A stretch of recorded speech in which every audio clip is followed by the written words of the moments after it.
The storm is starting. I am Alextrocute, and today I am going to show all you lab rats how to create your own Nanovor. Fanovor as they are called. To create them, you simply go up to this button right here, you click it and it'll take you to the Fanovor Lab. But to use them in battle, you have to go here to create either private or public room, and you switch this option here, Fanovor allowed, to true, and it'll bring up all of your different Fanovor collections, which I will explain what Fanovor collections are in a bit when we get into the lab, but essentially they're how you group up your Fanovor for you to be able to choose what you want to select here.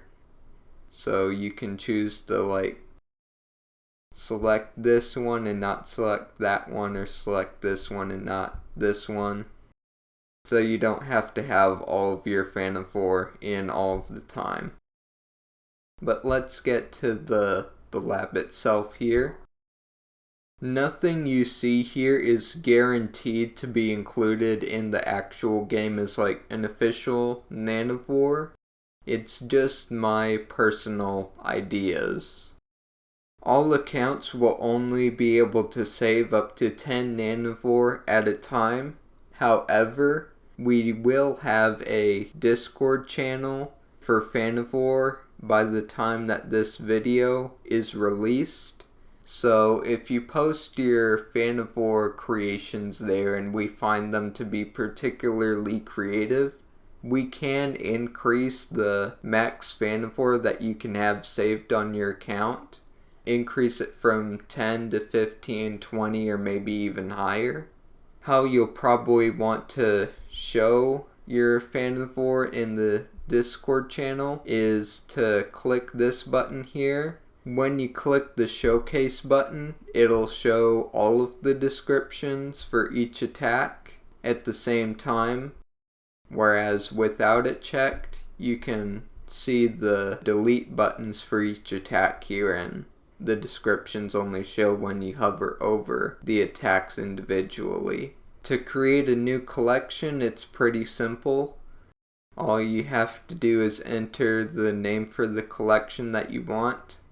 Down here, click New Collection, and the collection will be created. To create a new Fanovor, you simply hit this button.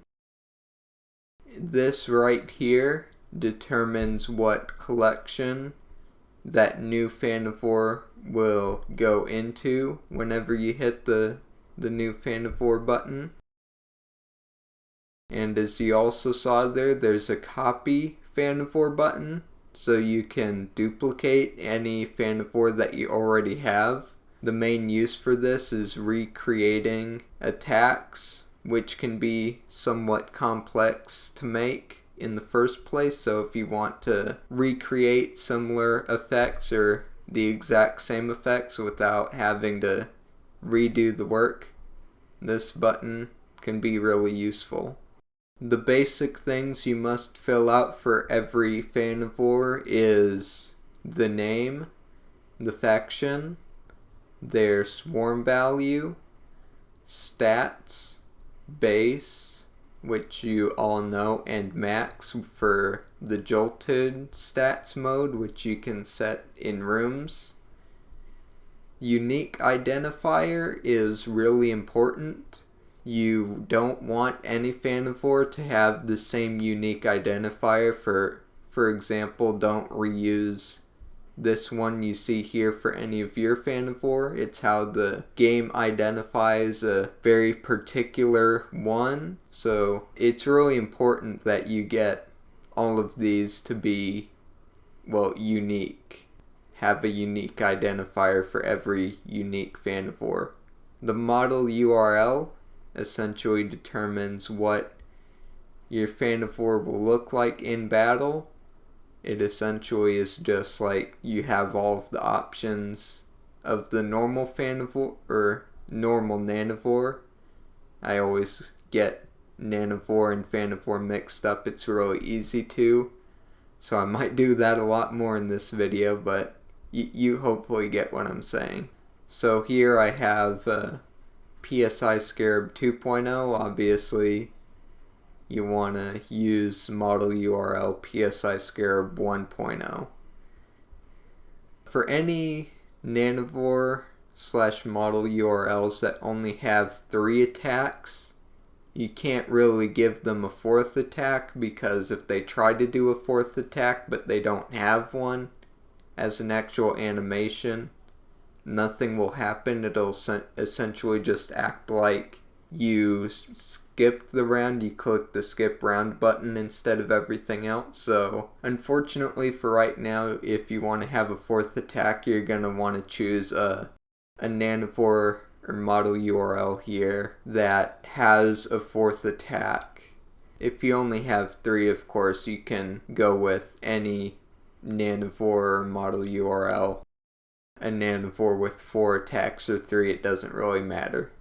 To save the stats you set up here, you click the Save Stats button, and this is the most important save button here, Save Fanovor. You're always going to want to click this. You're always going to want to try and click, or remember to click, all of the different save buttons, because there are quite a few, as you'll see. You'll need to click this one as the main one to save all of your work. Now to get into the attacks, easily the most complicated to explain thing here, because there's just so many different things that you can do with the attack. So I'm going to try to explain everything, but of course we've got to start somewhere, and that is, of course, with more unique identifiers. You're going to want to have a unique identifier for each attack, like you have a unique identifier for each Fanovor. You have simple stuff like the name of the attack, cost, and description.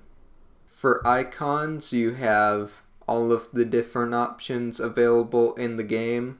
It's a bit hard for me to show all of them right now, but you have stuff like Melee.png, Electric.png, and you can also input GIFs like STR.gif for a strength override. I'll have all of those different ones in the description for you to just copy, paste, and use. To save all of the stuff that you see here, you click on Save Selection. To make your attacks actually do something, you'll want to start by clicking the New Condition button right here, and that'll create your first condition on the attack. Attacks can have multiple conditions, and each condition can have multiple effects. So attacks can get really complicated, but I'm not going to be going into the different condition types right now. I'm going to be talking about all of the different kind of effects that you can do, because there are many more of those than you have condition types. To create a new effect, you simply click the New Effect button right here, and it'll create a new effect under any effects you may already have in the attack. Effects and conditions trigger from top to bottom, so this right here will always be looked at by the game before this one, and this condition will always come first before any other conditions that I potentially want to add after that. There are so many different things that you can do with effects that it easily makes up the bulk of the endless possibilities that you can create with the Fanovor Lab. Not even I have gotten to actually using everything in here. That's just because some of it is a really niche use, in my opinion.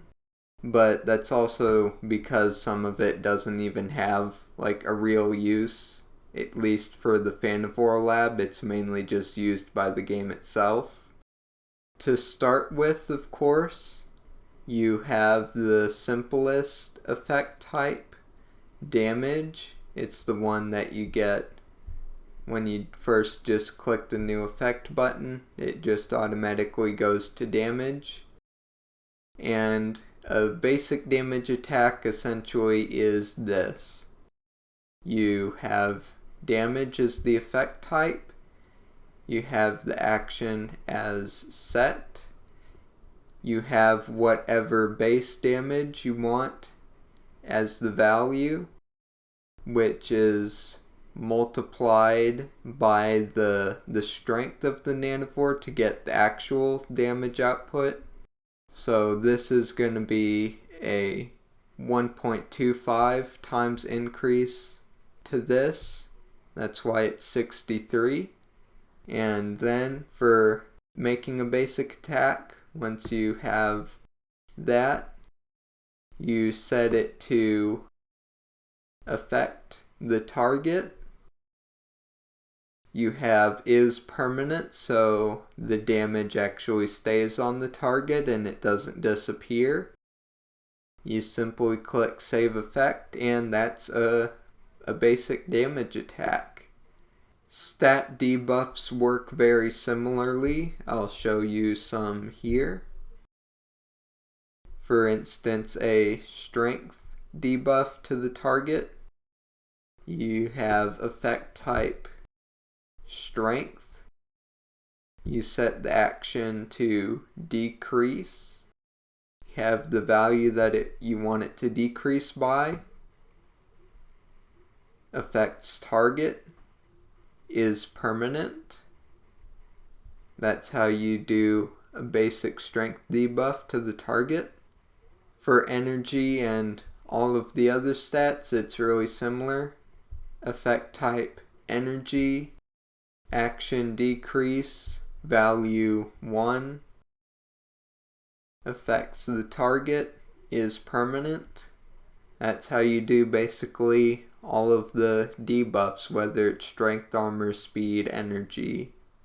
To try and explain the different settings here, action sometimes for things like damage will only have one option, like set.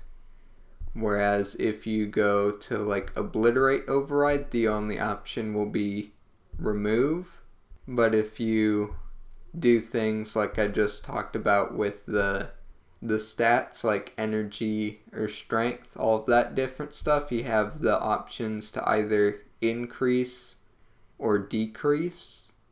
Duration rounds is for when you don't want an effect to be permanent, whatever that effect is.